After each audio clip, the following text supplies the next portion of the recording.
Sewing on light curves can be difficult, but once you understand the technique, it's not that bad. So first, here is the pattern piece for it that you can get in the files section. Notice there's a little notch in the middle. Make sure you notch it. This is also a 1/4 inch seam allowances, and we'll just do this one at a 1/4 inch seam allowances. That'll be just fine. So I've got 2 of them, and I'm not going to sew them together right away. First, notice that I have little notches cut. I don't know if you can see that, but I have these a little tiny nick in the fabric right there to mark my notch. And that is about 1/8 of an inch deep, but I'm staying well away from my my seam line.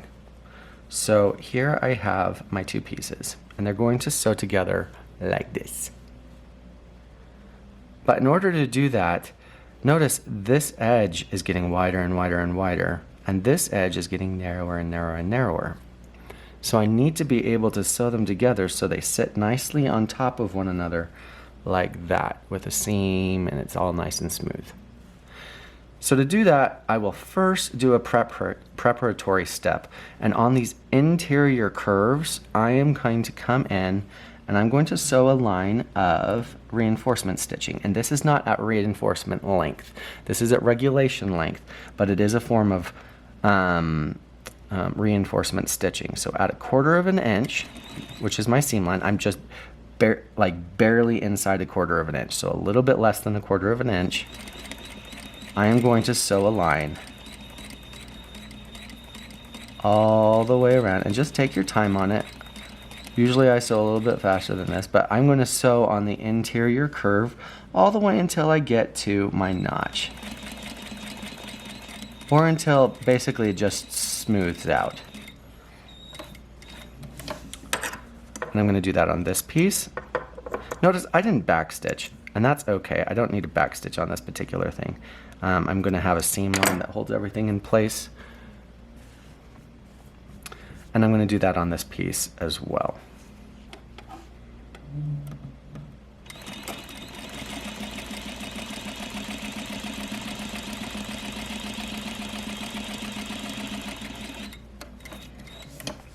Take your time. Don't feel like you need to rush sewing on tight curves. Once you have that, so here's my two faces of the fabric. I'm going to come in with some clippers, and I am going to clip up to, but not through, that line of stitching about every 1/2 inch. And this will allow me, so for example, I haven't clipped this one yet. If I try to straighten this out, I'm putting a lot of stress along this edge. The minute I've clipped that edge, notice I can open it up to a straight line, not a problem. In fact, I can open it up and make it go the other direction without any problem, which is good because it needs to fit on this shape. So I'm going to clip both sides about 1/2 inch apart on your clips.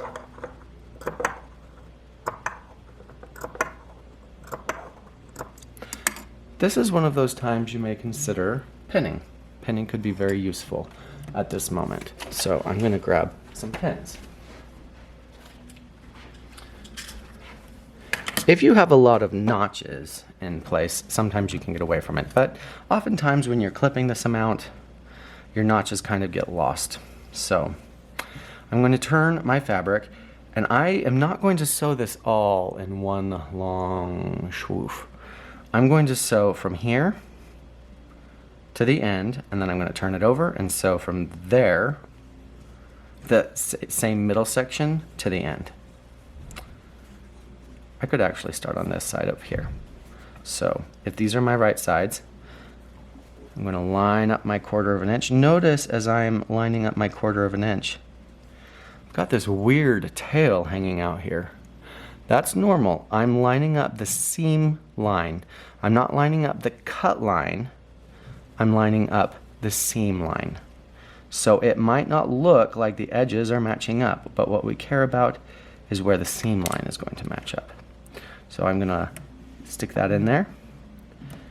And I'm going to be sewing just a thread's width away from my old line of stitching. But what I can do is I can now pivot all of my fabric so that I can keep on opening it up and still maintain sewing that seam line. So if you want to pin, you could find your notch there in the middle. You could just do a quick pin in the middle, making sure that those lined up where you want them to. And then you'll know what needs to fit where.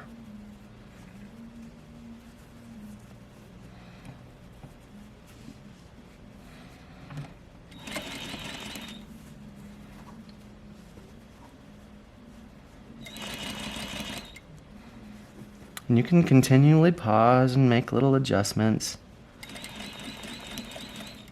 Make sure you don't accidentally sew in a little tuck. Tucks are never okay. I had a student at one point who turned in a garment and it had tucks all over in it, and when I graded the tucks off, she acted surprised that they were a bad thing.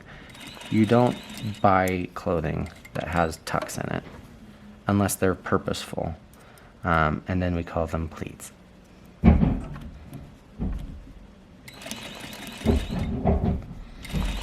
If you hear any rumbling around, there's a wood shop that I live over, so you probably hear some of that.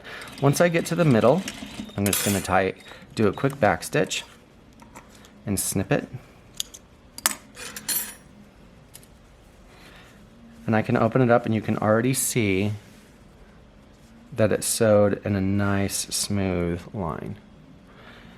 I'm going to flip my garment around, or my sample around, and now I'm going to do the other side. If you start in the middle, you might not have any buildup of your fabric.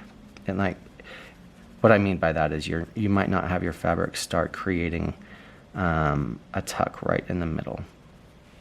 So I started at the edge, but you could very well start in the middle. There's multiple ways to do this. Having tweezers on hand is quite handy.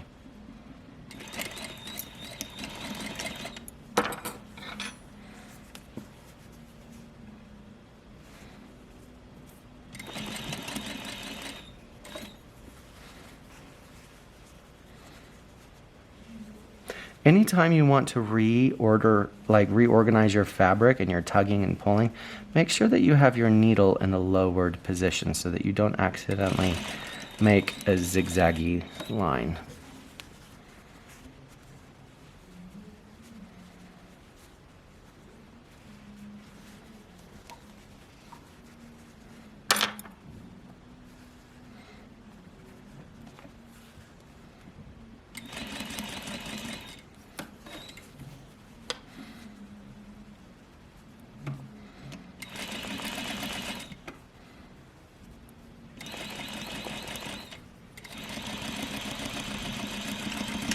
Once you get to the middle or to the other side, it should be all nice and smooth.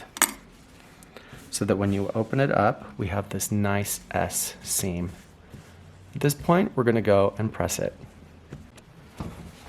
To press the S curve that we sewed, I'm going to come in here to the notch, and I'm actually just going to clip it all the way up into this until it hits the seam line. Not through the seam line, but up till the seam line. And then what I'm going to do,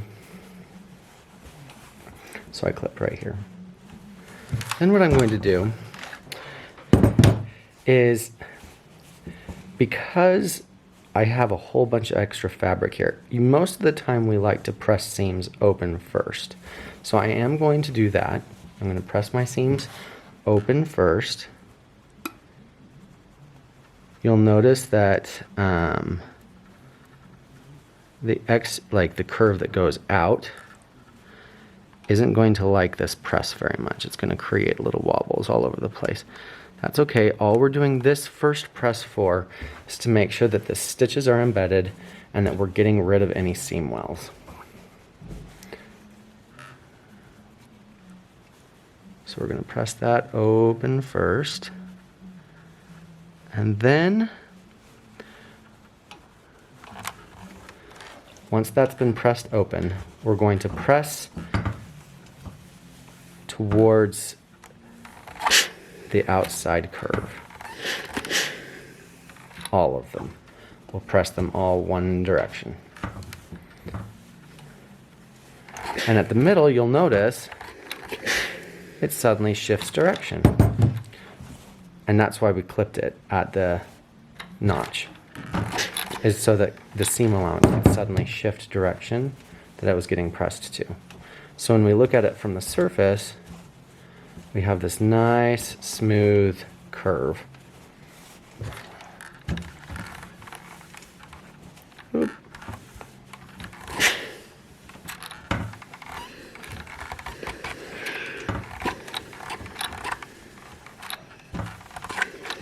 Just like that.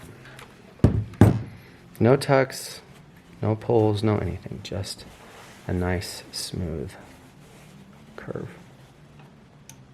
And those are unlike curves. We run into these a lot in sewing.